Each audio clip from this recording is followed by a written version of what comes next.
নমস্কার। আজকের এই বিশেষ বিশ্লেষণে আপনাদের স্বাগত। আজ আমরা একেবারে খাদের কিনারা থেকে ঘুরে দাঁড়ানোর এক অভাবনীয় গল্প নিয়ে কথা বলবো। জানব কিভাবে ভারতের লাখ লাখ স্ট্রিট ভেন্ডার বা রাস্তার হকারদের জীবনে এক বিরাট ডিজিটাল রূপান্তর ঘটেছে। আমরা কিছু গুরুত্বপূর্ণ নথি আর ডেটা থেকে পুরো ব্যাপারটা বোঝার চেষ্টা করব। তো চলুন আর দেরি না করে সরাসরি মূল আলোচনায় প্রবেশ করি। একটু পিছন ফিরে মহামারীর সেই ভয়াবহ দিনগুলোর কথা একবার ভাবুন তো। হঠাৎ করেই তো গোটা বিশ্ব থমকে গিয়েছিল, তাই না? তখন এমন একটা বিশাল অনানুষ্ঠানিক শ্রমশক্তি, যাদের ব্যাংকের সাথে কোনোদিন কোনো যোগাযোগই ছিল না, তাদের কিভাবে আনুষ্ঠানিক অর্থনীতির মূল স্রোতে আনা যায়, নীতি নির্ধারকদের জন্য এটা ছিল এক বিরাট বড় চ্যালেঞ্জ। আর ঠিক এই প্রশ্নটার উত্তর খুঁজতেই আমাদের আজকের এই আয়োজন। চলুন সবার আগে একটু প্রেক্ষাপটটা বুঝে নেওয়া যাক। এই স্ট্রিট ভেন্ডার বা রাস্তার হকারদের প্রতিদিনের লড়াইটা ঠিক কেমন? আমাদের প্রাত্যহিক জীবনে রাস্তার ধারের এই ছোট ছোট দোকানগুলোর কথা একবার ভেবে দেখুন। এরা দারুণ উদ্ভাবনী, আর দেশের অর্থনীতির চাকায় এদের অবদানও কিন্তু বিশাল। কিন্তু এত অবদান থাকা সত্ত্বেও দিনের পর দিন কোনো আনুষ্ঠানিক স্বীকৃতি বা নিরাপত্তা কিন্তু এদের ছিল না। এদের জীবনটা সবসময় একটা অনিশ্চয়তার সুতোয় ঝুলে থাকত। কিন্তু এরপরেই সব হিসেব পাল্টে গেল। চলে এলো কোভিড-19-এর সেই আকস্মিক জাতীয় লকডাউন। চিরকাল সরগরম থাকার রাস্তাগুলো একেবারে শ্মশানের মতো জনশূন্য হয়ে পড়ল। আর এই স্তব্ধতার সোজা মানে হলো ভেন্ডরদের রোজগারের রাস্তা পুরোপুরি বন্ধ। কোনো জমানো টাকা নেই, কোনো ব্যাকআপ নেই। স্রেফ বেঁচে থাকার তাগিদে তারা বাধ্য হয়ে চড়া সুদে ঋণ নেওয়া শুরু করলেন মহাজনদের কাছ থেকে। আর এভাবেই তারা তলিয়ে যাচ্ছিলেন এক অন্তহীন ঋণের ফাঁদে। আর ঠিক এরকম একটা চরম সংকটময় মুহূর্তেই জন্ম হল পিএম স্বনিধির। এই পিএম স্বনিধি বা প্রাইম মিনিস্টার স্ট্রিট ভেন্ডার্স আত্মনির্ভর নিধি, এর আসল লক্ষ্যটাই ছিল ভেন্ডারদের আবার নিজেদের পায়ে দাঁড়াতে সাহায্য করা। এখানকার সবচেয়ে গুরুত্বপূর্ণ পয়েন্টটা কি জানেন? এটা কোনো সাধারণ অনুদান বা ক্ষয়রাতি ছিল না, বরং এটা ছিল কোনো জামানত বা গ্যারান্টি ছাড়াই মূলধনের যোগান দেওয়া।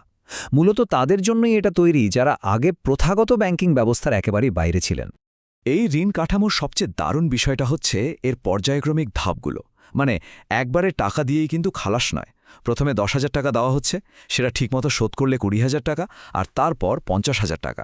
এর পেছনে চমৎকার যুক্তিটা বুঝতে পারছেন? একটা ভালো ঋণ পরিশোধের অভ্যাস গড়ে তোলা। মহাজনদের সেই শোষণে চক্র ভেঙে আত্মনির্ভরশীল হওয়ার জন্য এটা একটা মাস্টার স্ট্রোক। এবার আসা যাক আরেকটা চমকপ্রদ দিকে।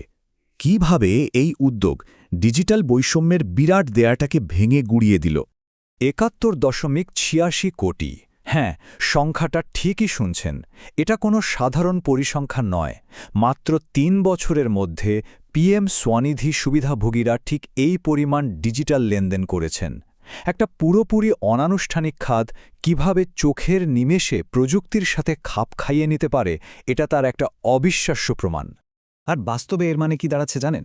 রাস্তায় বেরিয়ে এখন খেয়াল করলেই দেখবেন ছোট ছোট ভেন্ডরদের দোকানেও দিব্যি কিউআর কোড ঝুলছে। তারা ডিজিটাল লেনদেন করছেন, আর তার বদলে মাসে ১০০ টাকা পর্যন্ত ক্যাশব্যাকও পাচ্ছেন। এটা কিন্তু শুধু ডিজিটাল ইন্ডিয়ার স্বপ্নপূরণ নয়, বরং এর মাধ্যমে এই ভেন্ডরদের একটা শক্তপোক্ত ক্রেডিট হিস্ট্রি বা আর্থিক লেনদেনের ইতিহাস তৈরি হচ্ছে, যা ভবিষ্যতে তাদের জন্য বড় কোনো ঋণের দরজাও খুলে দিতে পারে। ব্যাপারটা কিন্তু শুধু কাকা মেটানোর মধ্যেই আটকে নেই। এখন রাস্তার ধারের আপনার প্রিয় ফুড ভেন্ডররাও খুব সহজেই জোম্যাটোর মতো অনলাইন ফুড ডেলিভারি প্ল্যাটফর্মে যুক্ত হয়ে যাচ্ছেন। এর মানে তাদের ক্রেটার পরিধি এখন আর কেবল রাস্তার পথচারীদের মাঝেই সীমাবদ্ধ নেই। আধুনিক প্রযুক্তিকে কাজে লাগিয়ে তারা এখন সরাসরি পৌঁছে যাচ্ছেন আপনার ঘরের দরজায়। শুধু কি ব্যবসার ঋণ? না, বিষয়টা এর চেয়েও অনেক বড়। চলুন দেখি সামগ্রিক কল্যাণের দিকটা। এখানেই চলে আসে স্বনিধি সে সমৃদ্ধি নামের অসাধারণ একটা উদ্যোগের কথা। এর লক্ষ্য হল ভেন্ডরদের জন্য একটা বড়সড় সোশ্যাল সেফটি নেট বা সামাজিক নিরাপত্তার বলয় তৈরি করা। ঋণ পাওয়ার পর ভেন্ডর এবং তাদের পরিবারকে কেন্দ্রীয় সরকারের বিভিন্ন কল্যাণমূলক প্রকল্পের আওতায় নিয়ে আসাই হলো এর কাজ। এটা যেন সামগ্রিক আর্থসামাজিক উন্নয়নের জন্য একটা সিঙ্গেল উইন্ডো সিস্টেম বা একমুখী সেবা প্রদান ব্যবস্থা। ভেবে দেখুন তো, একটা পরিবার যারা চরম অনিশ্চয়তায় ভুগত, তারা এখন এক ছাতার তলায় কি পাচ্ছে? জীবন বীমা, স্বাস্থ্য সুরক্ষা, ব্যাংক অ্যাকাউন্ট থেকে শুরু করে রেশনের মতো একাধিক মৌলিক সরকারি সুবিধা সব এখন সরাসরি এই ভেন্ডরদের পরিবারের কাছে পৌঁছাচ্ছে। তাই বলছিলাম, এটা কেবল একটা ঋণ নয়, এটা একটা পরিপূর্ণ সামাজিক ভরসার জায়গা। এতক্ষণ তো আমরা অনেক তথ্য আর পরিসংখ্যানে ডুব দিয়েছিলাম। এবার চলুন একেবারে বাস্তবের মাটিতে নেমে আসল মানুষদের কথা শুনি। এই প্রকল্পের ব্যাপকতা বুঝতে আরও একটা সংখ্যা আপনাদের বলি। ৫,৭৭৭ কোটি টাকা। ঠিক ধরেছেন, ৪৬ লাখেরও বেশি ভেন্ডারের কাছে সফলভাবে পৌঁছানো মোট ঋণের পরিমাণ এটা। এই বিশাল সংখ্যাটাই প্রমাণ করে দিচ্ছে যে প্রকল্পটি শুধু সরকারি ফাইলে বন্দী থাকেনি, বরং সারা দেশ জুড়ে অত্যন্ত সফলভাবে এটি বাস্তবায়িত হয়েছে। আর যদি দেখি এই প্রকল্প কোথায় সবচেয়ে ভালো কাজ করেছে, তাহলে উত্তরপ্রদেশ, মধ্যপ্রদেশ এবং তেলেঙ্গানার নাম সবার আগে আসবে। এই রাজ্যগুলো ঋণ বিতরণের ক্ষেত্রে একেবারে শীর্ষস্থান দখল করেছে। এটা থেকে একটা জিনিস খুব পরিষ্কার, সঠিক পরিকল্পনা থাকলে স্থানীয় পর্যায়ে ঠিক কতটা দক্ষভাবে কাজ করা সম্ভব।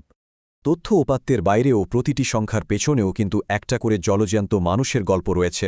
পোর্ট ব্লেয়ারের মাঙ্গার গল্পটাই ধরুন না, তিনি পরিষ্কার বলছেন এই ঋণ যেন তার মৃত ব্যবসাকে নতুন করে প্রাণ দিয়েছে। এটা শুধু একটা টাকার অঙ্ক নয়, এটা একটা আস্ত পরিবারের জীবন আর জীবিকা বাঁচিয়ে রাখার লাইফলাইন। একইভাবে বোকারোর প্রমোদের কথা শুনলে বুঝতে পারবেন এটা দৈনন্দিন জীবনে ঠিক কতটা প্রভাব ফেলেছে। তিনি বলছেন যে আনুষ্ঠানিক আর্থিক ব্যবস্থার এই ছোট্ট একটা সাহায্য কিভাবে তার প্রতিদিনের আয় আবার ফিরিয়ে এনেছে। প্রতিদিন 400-500 টাকা নিশ্চিত আয় একজন স্ট্রিট ভেন্ডারের জীবনে যে কতটা মানসিক শান্তি আর স্বস্তি আনতে পারে তা তো সহজেই অনুমেয়। আর এই গোটা উদ্যোগের আসল সাফল্যটা যেন লুকিয়ে আছে আষ্টার রঞ্জিত সিংয়ের বলা ওই একটা বাক্যের মধ্যে। তিনি বলছেন, এখন আমাকে আর মহাজনদের কাছে ঘুরতে হয় না।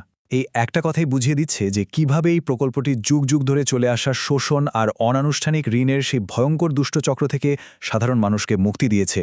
আমরা আজকের এই বিশ্লেষণের একেবারে শেষ পর্যায়ে চলে এসেছি। যাওয়ার আগে আপনাদের জন্য একটা প্রশ্ন রেখে যাই।